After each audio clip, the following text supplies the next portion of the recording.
away.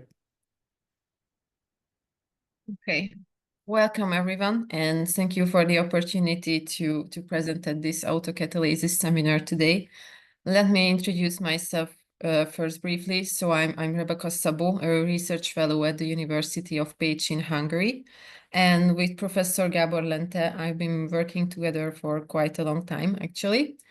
In our research group, the mathematical reaction kinetics, the main focus is on the stochastic and deterministic modeling of chemical reaction networks. And today I will give a brief overview of the results we've achieved over the past few years in modeling the kinetics of nanoparticle formation. So first, I would like to present the generalized nucleation-growth type model that is the focus of our work. So first of all, kinetic models that describe the process of nanoparticle synthesis are usually quite complicated because of the large number of concentration variables. A common simplifying approach to this is called lumping, in which the point is that a number of different chemical species is handled as a single species, and the form of the rate law is adjusted to allow for this fact. But in our case, I show a non-lump version of this nucleation-growth type model. So despite the presence of this infinite number of concentrations, which makes the task difficult, we managed to find analytical solutions for them. This is important because standard numerical methods would not be able to solve this problem. And this model was primarily developed to interpret the time dependence of the average particle size in a simplified yet fully quantitative way. We assume that the nanoparticles are roughly spherical and have identical reactivity, which depends only on the number of monomer units. In the first reaction, n monomer units form a nucleus, which then grows by the stepwise addition of monomer units. Reversible steps and aggregation, so the reaction between two nanoparticles, are excluded from this model. And the reason for this omission is that both kinds of processes would lead a kinetically viable way to the thermodynamically stable final state of the system, which is the bulk solid instead of a collection of nanoparticles.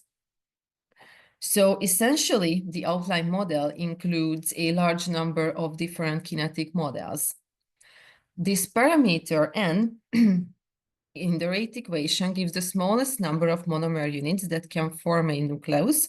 And this capital K here represents the kernel functions, which I discuss later. Now, a logical explanation for the higher order of the nucleation process can be explained by considering this step as a pseudo-elementary process. Now, these pseudo-elementary steps can be conceptualized as a sequence of bimolecular reactions, with all the steps being reversible except the final one.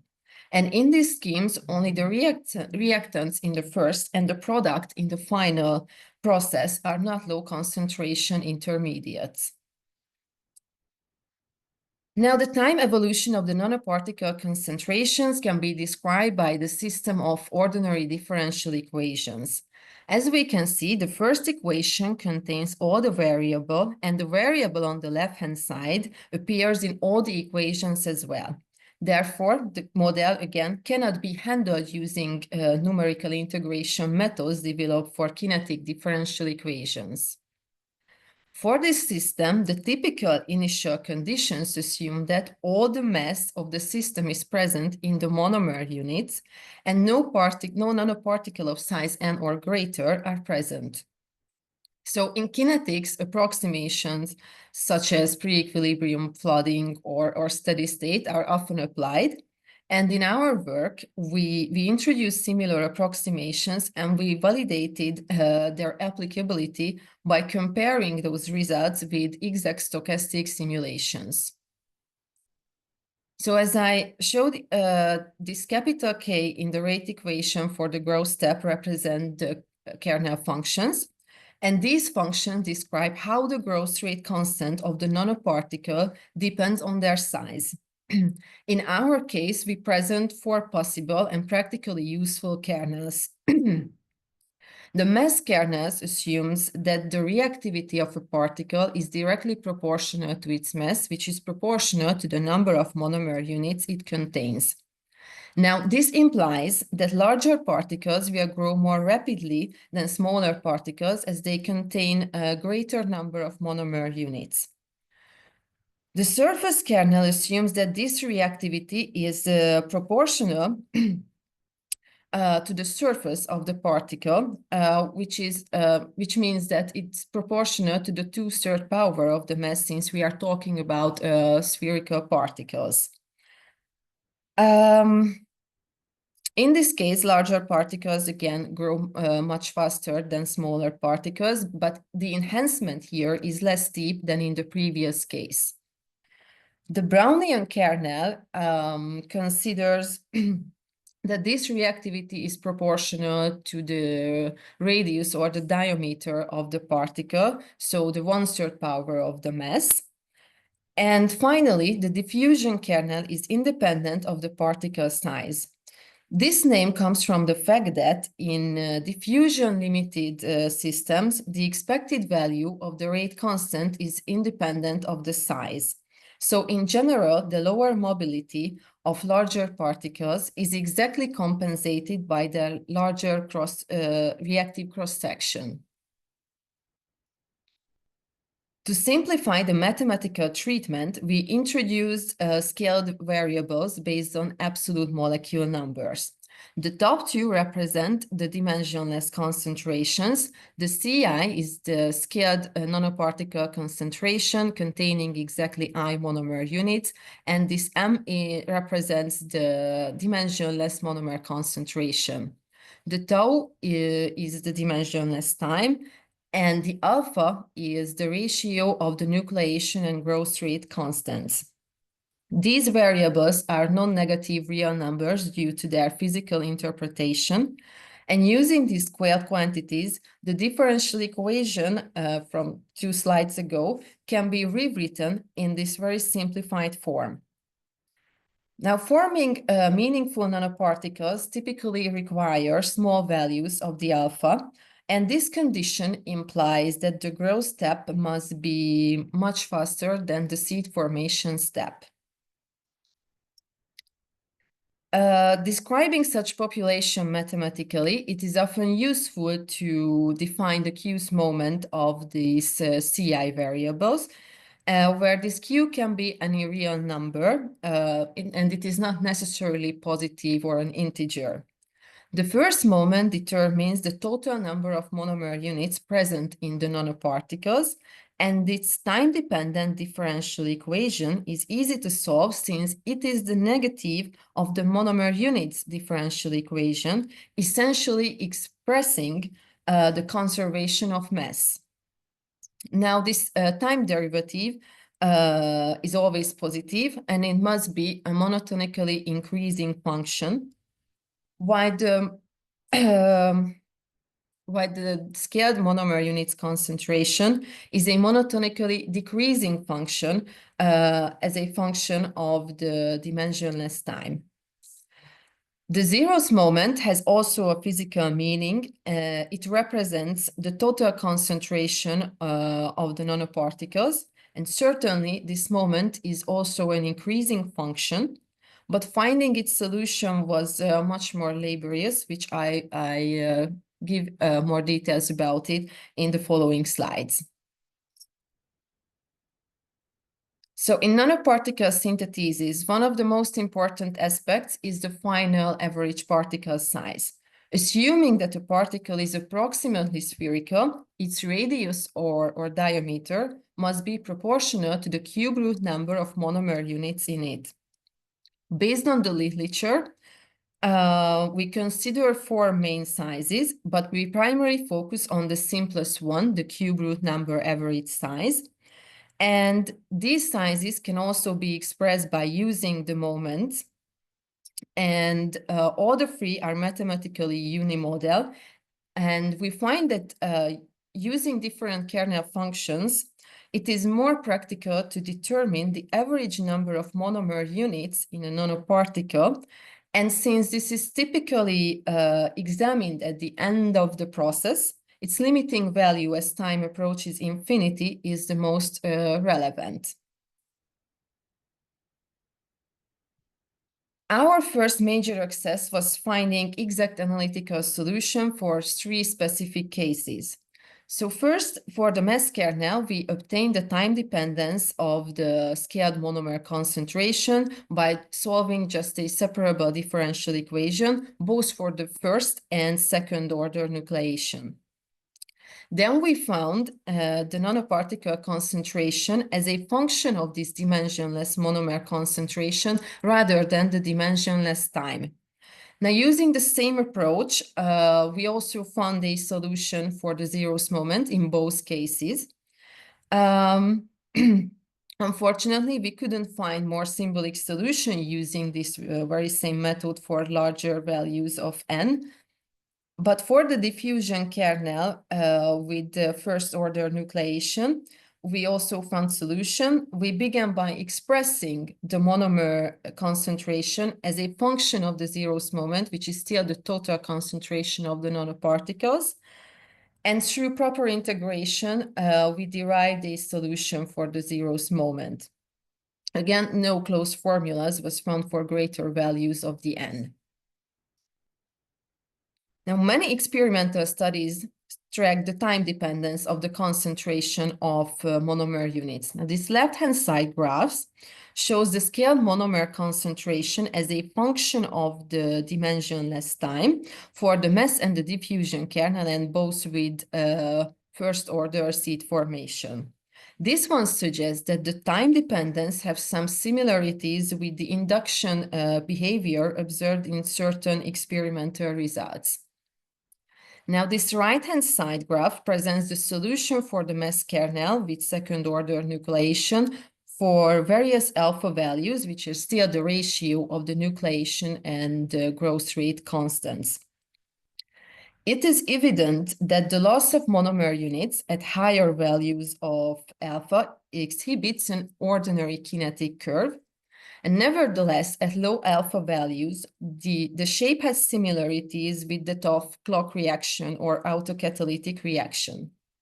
This behavior is comprehensible since in this scheme, a very small amount of initially formed nanoparticles reacts with the monomer units in a fast reaction.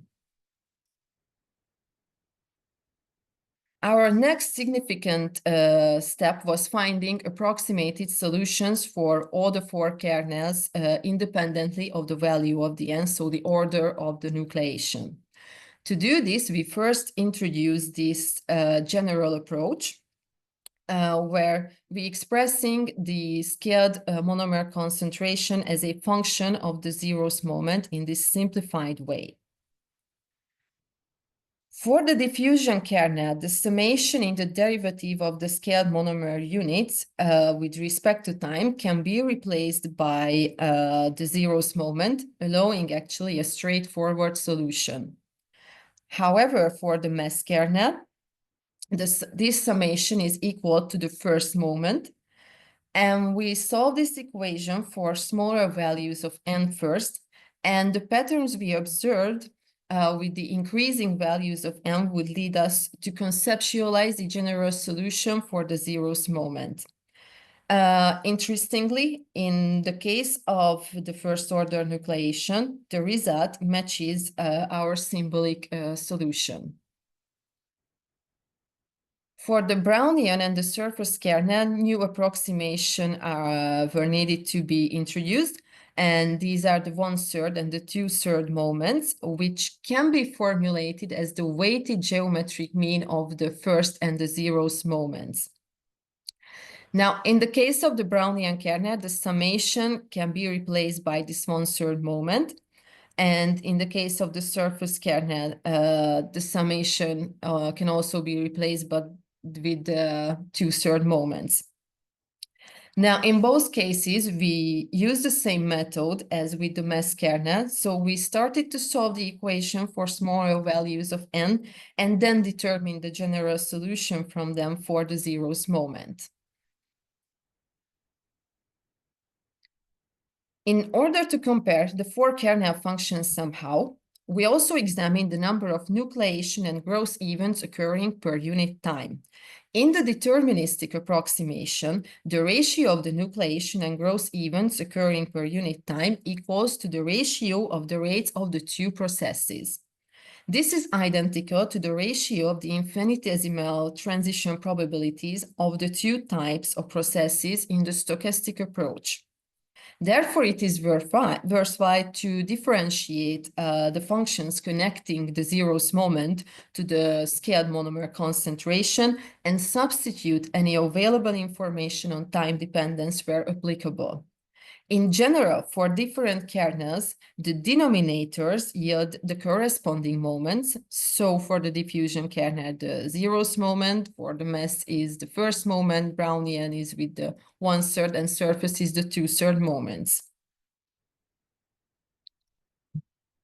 In these figures, I assume the first order nucleation in each cases, and the alpha value was selected to be 10 to the power of -6. Since for the diffusion and the mass kernel, the analytical solution in these cases are already known, they can be examined as a function of time. While in the case of the Brownian and the surface kernel, their dependence on the dimensionless monomer concentration, or rather the 1 minus m, is known. So the ratio of the number of nucleation and growth events occurring per unit time behaves as follows. So initially, there is no nuclei are present to grow, so only seed formation can take place. Therefore, at the initial moments, this ratio is unbounded. However, after a very slight consumption of monomer units, the growth step must take over as the dominant process, because otherwise particles of meaningful size could not be formed. To validate our approximated solution, we perform stochastic simulation, as I mentioned, for all the kernel functions with 5 different m values and compare them with our deterministic calculations. So let me first give you just a brief overview of this stochastic approach. So in this continuous time, discrete state stochastic approach, the system, our system is described using discrete molecule numbers instead of continuous concentrations. Now, the full form of this approach sets up a master equation in which the probability of a given state is given in linear first-order set of differential equations. However, in this case, even stating this master equation in any concise form would run into a lot of difficulties. So our calculations are based on the well-known Monte Carlo simulations. And for this system, we applied the Gillespie algorithm.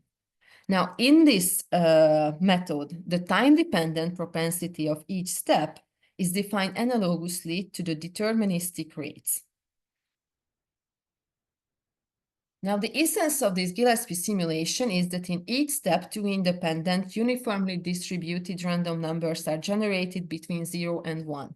The first random number is used to increment the time, and the second one is to decide which of the steps with non-zero propensity occurs. The initial number of monomer units was always selected to be 10 million, which is small compared to any realistic cases, but it computationally manageable and already gives highly conclusive results. Moreover, it has to be emphasized again that the rate constant ratio, so the alpha, always has to be much smaller than 1. Otherwise, the particles remain very small, which means that the nucleation step has to be much slower than the growth step. And these stochastic simulations are known to be exact in the sense that they don't involve any kinetic simplification, but they show the natural noise of the process.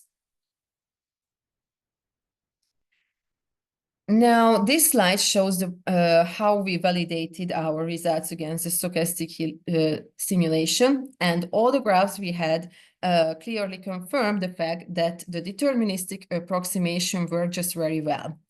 Obviously, you can only see two examples here. This left-hand side one shows the average nanoparticle size as a function of the ratio of the nucleation and growth rate constants in the case of the diffusion kernel. And this test was done for all the other three kernels as well, and they show a very good agreement with the stochastic simulation results. It is also necessary to explain in that case that the lower limit of the alpha values was always selected in a way that at least 100 nanoparticles were formed in a simulation, which means that the largest average number of monomer units in a nanoparticle is 100,000. This was necessary because at an even lower total number of nanoparticles, the inherent stochastic fluctuations become dominant in the average size calculated from a single simulation run. And this requirement for forming at least 100 nanoparticles was kept for all the later kernels as well. Now, in the case of the Brownian and the surface kernel, the aforementioned 1/3 and 2/3 moments can also be applicable to prove the validity of these deterministic calculations. So just in this example on the right-hand side figure, this shows the 1/3 moment as a function of the dimensionless monomer concentration with two selected alpha values for the Brownian kernel with the second order seed formation step. To align our results with experimental data, we calculated the time dependence of variable using differential equations. Now, in this case, we could calculate the time necessary to reach a certain value of this m value. And the comparison of data is shown in this figure. Now, it should be noted that the model predictions shown by these solid lines use intuitive parameter set that were obtained by a trial-error method and show reasonable agreement with the experimental data. It also might be interesting to note that a variation in the size of the kinetically effective nucleus doesn't make a significant difference in the fitting results. So experimental data on a longer time scale would be necessary for this kind of distinction. Now, the zeros moment, so the approximated zeros moments can also make it possible to set up differential equation for this Cn and calculate its dependence on the scaled monomer concentration. In this equation, all the quantities except the CNM are already known, so using a standard numerical method of solving ordinary differential equation can yield a solution for this CNM. Once this function is available, the concentration of nanoparticles containing a higher number of monomer units can be successfully calculated by numerically solving this following equation. This was true for the case of the Brownian kernel, as you can see in this figure, which shows the value of the Ci as a function of the I, and again, the Ci represents the scaled nanoparticle concentration containing exactly I monomer units. Now, in this case, calculating Ci concentration up to I equals to 150 is sufficient to define the distribution, but in most cases, calculating up to 10 million would be necessary. Now, in summary, we introduced a generalized nucleation growth type model in which the size dependence of reactivity was described using different kernel functions. We introduced dimensionless variables and moments to simplify the model. And we obtained exact symbolic solution for 3 specific cases and approximated solution for the zeros moment for all the 4 kernel functions, regardless of the value of the n. These were validated against exact stochastic simulations using the Gillespie algorithm. And overall, our results now provide a suitable method for interpreting final size distributions, contributing to a better understanding of the kinetics underlying nanoparticle formation. And thank you for listening.